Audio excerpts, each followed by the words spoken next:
creating a diet for a horse, I always want to start with forage.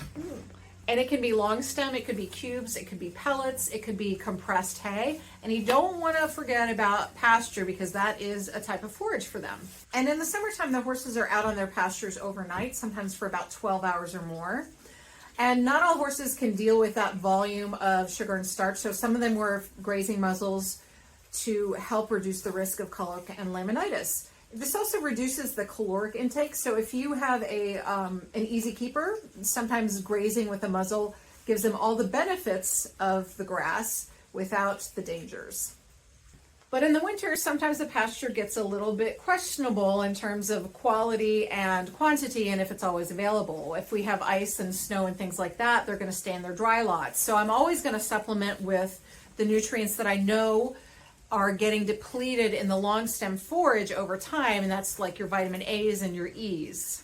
And then I need to round out the vitamins, minerals, and nutrients that they need. And I always talk with an equine nutritionist for this because a horse's individual needs for those nutrients vary so greatly on their age, their breeding, their medical history, what kind of pasture they're on, if any, and where their hay is from.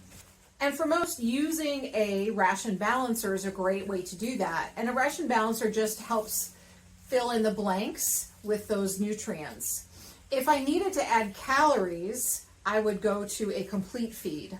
I also add in omega-3 fatty acid supplement simply because the 3s are so important for the anti-inflammatory properties.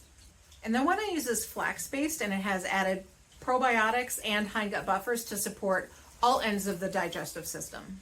And I always make sure everybody is on a slow feeder system because we want them to take as much time as possible to eat small amounts over a longer period. It's just better for their gut health and their brains.